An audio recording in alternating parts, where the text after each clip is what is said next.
Vamos a charlar con Gustavo Leite, que es senador de Paraguay, porque esta semana hubo legisladores de distintos países, de Argentina, de Brasil, de Colombia, de Paraguay, de Perú, de Uruguay, en Buenos Aires, en el Congreso, firmando una especie de carta que funda un espacio parlamentario agroindustrial de toda Sudamérica.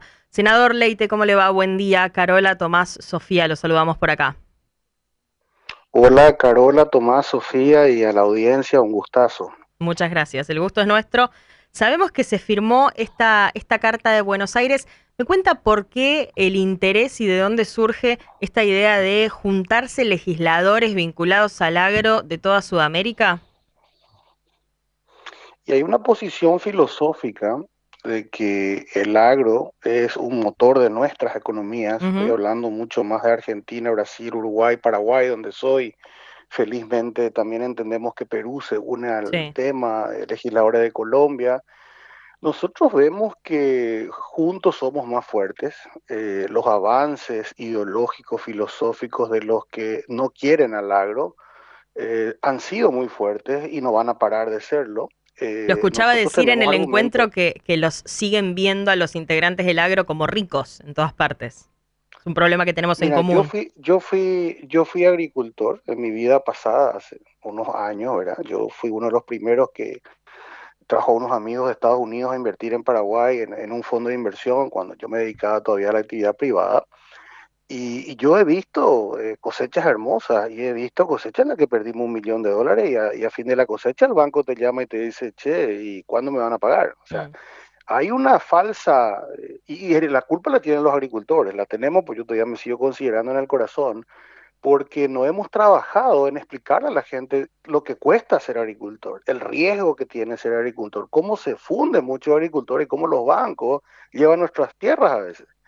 Pero esa historia no es noticia en los medios de comunicación. Ese es un tema. Y el segundo tema es que si entendemos que hay potencial, tenemos que trabajar todos juntos en lo que es la clave, que es la apertura de mercados. Ujú. El mundo industrializado es extremadamente hipócrita con nosotros porque nos hablan de las bondades, nos exigen cada vez más cuidados ambientales, hasta te diría en algunos casos un poco tirado de los pelos, porque nosotros no dañamos al medio ambiente, al contrario, nosotros los cuidamos y veo que estamos desunidos. Mercosur mismo, las negociaciones internacionales no son regalos. Nadie te regala mercado. Los Ujú. mercados se negocian. Y yo soy uno de los que cree que el convenio que en algún momento espero que salga con la Unión Europea es un convenio desventajoso para nosotros, porque cuando yo fui ministro de Industria y Comercio también, durante Sí. 5 años llevé esa negociación, lo que se dejó firmado e inicialado en el 2018 no es lo que ahora nos presenta Europa. Entonces, Europa te va cambiando las condiciones y nosotros como que estamos enamorados de firmar un acuerdo Mm. de amor con alguien que nos quiere violar. ¿En qué Nos estamos perjudica? Wow. enamorando. ¿En qué perjudica el acuerdo Unión Europea-Mercosur al agro de los países del Mercosur? Es que no es un acuerdo de libre comercio, es un acuerdo donde nos dan cuotas. Imagínate vos que en carnes, que es una de las cosas que Sí. hacemos los 4 países del Mercosur y hacemos bien, nos quieren dar 99.000 toneladas de Ujú. cupo, sin arancel. Entonces, para eso no nos quiere ser, para eso no firmemos nada, para eso vayamos a trabajar a abrir los mercados de Asia. Asia es un continente mucho más pragmático, mucho menos ideologizado y con mejores precios que Europa. Y nosotros seguimos enamorados de esa idea. Yo no digo que te echemos por tierra la negociación, que ya lleva más de 25 años, sino que nos pongamos firmes en no ceder en lo que nosotros queremos. Si nosotros vamos a abrirle nuestro mercado industrial, pues ellos quieren vendernos sus autos, sus máquinas y Sí. demás, bueno, que nos abran ellos su mercado de alimentos, que es lo que nosotros hacemos bien, lo que sabemos hacer. Y por otro lado, sí reclamo que nuestras autoridades del Ejecutivo tienen que moverse un poquito más rápido en abrir los mercados. Mira vos que Perú tiene otra situación. Perú tiene acuerdo de libre comercio con China. ¿Qué le importa a Perú lo que nosotros nos pasa? Acá Colombia tiene un acuerdo de libre comercio con Estados Unidos. No sé si eso vale hoy porque el señor Trump te puede cambiar las reglas de la Sí. noche a la mañana. Pero en Mercosur tenemos que ser un poco más agresivos en las negociaciones de mercado. Ujú. Usted hablaba del Mercosur en términos de un corset más que una ayuda, me llamaba la atención, inclusive decía, confío en que Milei pueda jugar por fuera de eso y hacer este acuerdo de libre comercio con Estados Unidos, más allá de la coyuntura y de lo que vimos de las decisiones de Trump en las últimas semanas o en el último mes. Pero ¿por qué el Mercosur es un corset y dónde está la oportunidad con Estados Unidos o por qué cree que Milei haría bien si firmarse ese acuerdo? Es un corsé porque ninguno de los países puede negociar acuerdos de libre comercio por fuera del Mercosur. O vamos todos o no va nadie. Esa es la posición del Mercosur, que Claro, no es mala si es que hubiéramos abierto mercado, pero no claro. abrimos ni uno. Entonces, es como que nadie puede Termina entrar bajando la vara a en la... lugar de subirla. Sí, entonces lo que yo creo que fue interesante es la postura de Uruguay, que ya lleva unos años de querer abrir un espacio directo con China, y el Mercosur no se lo permite. Pero yo sí creo que en estas circunstancias de hoy, Milei, muy cercano a Trump, muy cercano a Estados Unidos, y se lo dije al expresidente de Paraguay, Horacio Cartes, que es nuestro líder político y es el líder del Partido Colorado, que es el partido que apoya decididamente al agro en Paraguay, un partido conservador. Se lo dije, no nos sorprendamos que un día vamos a amanecer con la noticia de que Milei firmó un acuerdo de libre comercio con Estados Unidos y no le va a importar lo que diga el Mercosur. Y eso va a generar una bomba, un terremoto en el Mercosur. Porque si hubiera habido liberalidades en el Mercosur, hace rato Paraguay hubiera tenido un acuerdo de libre comercio con Taiwán y con Gran Bretaña, por Mm. ejemplo. ¿Me Senador, entendés? ¿cómo Sí. le va? Tomás Rivas lo saluda. ¿Cuánto se Hola, habló Tomás. en este encuentro de las posibilidades de captar algún tipo de mercado o algún tipo de oportunidad a partir de la guerra comercial entre Estados Unidos y China? Pasa que nosotros no podemos ser cuervos. Nosotros tenemos que tener una línea en el tiempo. La guerra comercial de Estados Unidos con China tal vez se solucione el lunes y ¿qué? Entonces, nosotros tenemos que construir nuestras fortalezas, construir sobre nuestras fortalezas. ¿Qué hacemos bien? Hacemos bien alimentos de alta calidad, te diría, dentro de la cadena orgánica, agroecológica. Nadie puede negar que una carne paraguaya argentina criada a pasto, certificada 100% ganado criado a pasto, puede llegar a los mercados internacionales con los mismos precios que llega un ribeye irlandés en París.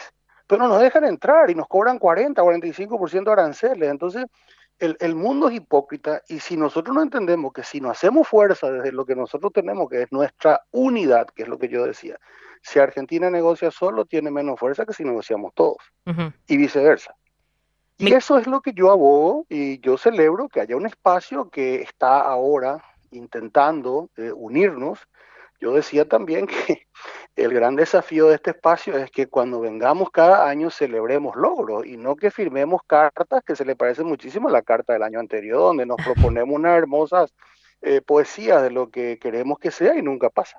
Ok, esto se daba en el marco de la cumbre agroglobal, la segunda, entiendo que se hace la cumbre sudamericana agroglobal, acá lo organizaba la Fundación Barbechando en el Congreso de la Nación Argentina, y había uno de los bloques para mí más interesantes que era el de las políticas agropecuarias vistas y diseñadas desde el Poder Legislativo. Usted sabe que en Argentina tenemos un poco una deuda en eso. El principal reclamo del campo desde hace mucho tiempo ya son las retenciones, los derechos de exportación, que históricamente y aún deben ir o deben modificarse, tocarse en el Congreso, pero terminó siendo potestad por distintos mecanismos del Poder Ejecutivo y entonces cada gobierno que viene puede decidir sobre las retenciones al campo. Pero me interesaba pensar ¿qué tanto poder de diseñar las políticas agropecuarias tienen los poderes legislativos en estos países? Y si tiene ejemplos de políticas agropecuarias diseñadas en el legislativo en Paraguay.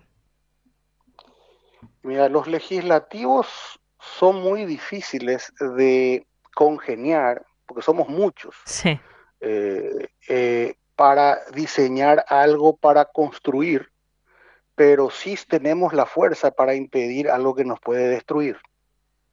No sé si me entienden. Ujú. Es muy difícil que un ejecutivo pueda pasar retenciones, en este caso, y no quiero hablar de Argentina, digo, hablo en general, porque tengo que ser muy respetuoso de lo que hacen en Argentina o en otros países, pero sí los legislativos tienen potestades para decirle, no, señor ejecutivo, nosotros no se lo permitimos, porque eso es un impuesto discriminatorio.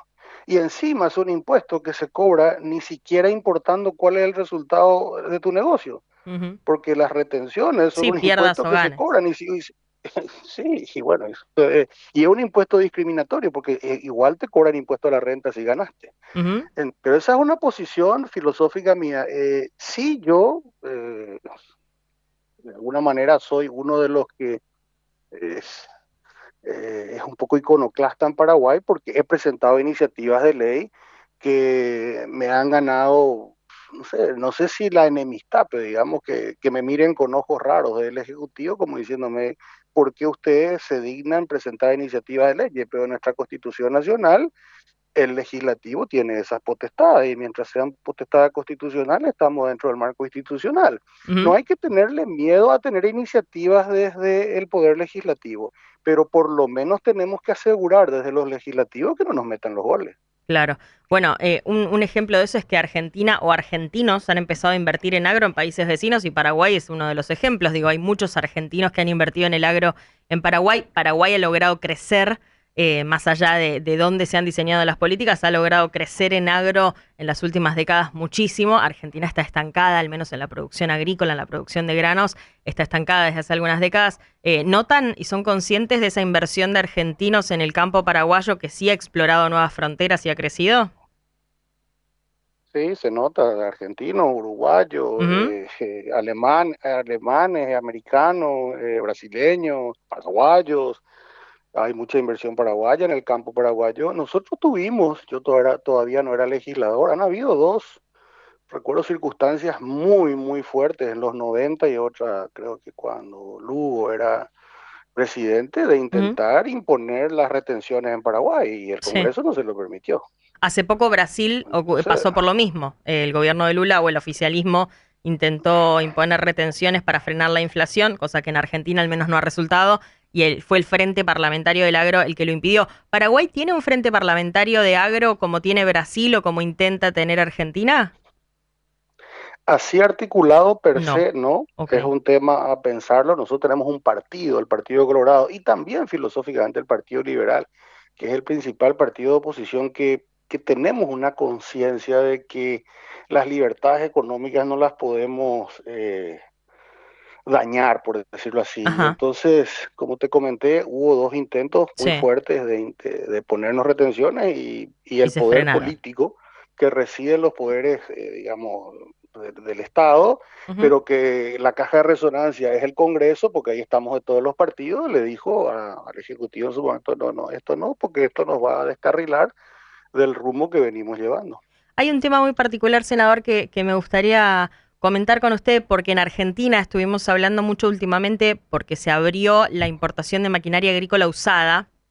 eh, y desde la industria me comentaban el caso de Paraguay como un ejemplo. Entiendo inclusive que ese partido en algún punto se está por jugar en el Senado, en Paraguay, que hay una ley tratando de morigerar, si se quiere, el impacto de la importación de maquinaria agrícola usada en la industria local de maquinaria agrícola. ¿En qué etapa está eso?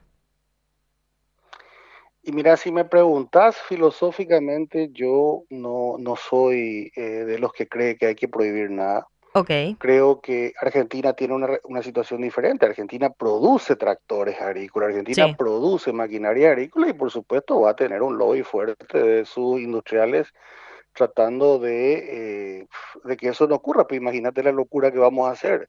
Por 99.000 toneladas de carne a dividirnos entre cuatro países, le vamos a dejar el mercado de maquinaria agrícola a Europa. Entonces, ¿cuál es el sentido? En Paraguay nosotros tenemos una ley que viene del año 90 que se llama la ley 60, la ley número 60, que permite la importación de bienes de capital, maquinaria en general, a cero arancel. ujú, Y creo que ha sido un poquito el secreto de por qué Paraguay no se estancó, por qué crece, por ok. qué la pobreza bajó de 57% a 22% en los últimos 20 años, por qué tenemos una cierta estabilidad. Nuestro parque industrial es un parque industrial súper moderno, a pesar de que se pueden traer maquinarias usadas, pero también como se puede traer maquinaria usada a cero, se puede traer la última maquinaria, última generación a cero arancel. Yo no soy partidario de ponerle aranceles a las cosas, yo soy partidario de la competitividad. Tenemos que ser más guapos. Y soy un convencido de que si el mundo se abre, las galletitas, los alfajores, todo lo que hacemos nosotros, y digo galletitas, alfajores porque eso va a tocar más Argentina, Sí. va a conquistar el mundo, pero el mundo es hipócrita, quiere nuestros granos, nos impone. estupideces ambientales para nuestra producción de grano y no nos dejan meter nuestros productos industrializados y nos exigen que le compremos su producto industrializado. Ahí es donde yo digo que un foro como el que tuvimos el jueves Sí. es muy importante para que los congresos, ya que los ejecutivos vienen y van, los congresos tienen más estabilidad, porque si vos mirás, en los congresos se repiten figuras y en el ejecutivo no tanto, es lo normal. Entonces la estabilidad del modelo se la tiene que dar el legislativo. Ujú. Y esa es una de mis posiciones y creo que es atendible que empecemos a trabajar todos juntos. Mira vos que una de las conclusiones, me preguntaron a mí, ¿cuál sería tu sugerencia en un minuto de qué tenemos que hacer todos Sí. juntos? Le dije, patear al córner la 1115 de la Unión Europea, Es la no normativa aceptarla. antideforestación. Claro, no, es que pero es estúpida porque ellos determinan que nuestras leyes no valen, que son sus observadores. ¿Y para qué queremos tener leyes? ¿Para qué querés ser socio con alguien que no vale su ley? ¿Y cómo lo Hay un resolvería? contrasentido ahí. Como región, ¿cuál sería la postura a sentar ante esta Y normativa o esta avanzada de la Unión Europea? ponerlo firme, si nosotros no la vamos a aceptar. Y si usted la quiere insistir, no la vamos a aceptar. Y si Ujú. usted no nos quiere comprar, y bueno, y nosotros también tenemos cláusula de salvaguarda en el acuerdo, que no sé ni si se va a firmar, y no sé si se firma, si va a pasar por nuestros congresos Mm. en las situaciones desventajosas que tenemos hoy contra la Unión Europea. Gracias, senador, por esta charla. Muchísimas gracias. A ustedes, muchas gracias. Saludos a todos los amigos argentinos y sepan ustedes que en el sentimiento de la gran mayoría de Paraguay, el Papa Francisco era Mm. uno de los nuestros. Él habló siempre muy bien de Paraguay, de la mujer paraguaya, así que les acompañamos en el dolor el día de hoy. Muchas gracias, senador. Abrazo grande. Hablaba con nosotros Gustavo Leite, senador paraguayo, y también dejaba su mensaje en plena despedida del Papa Francisco.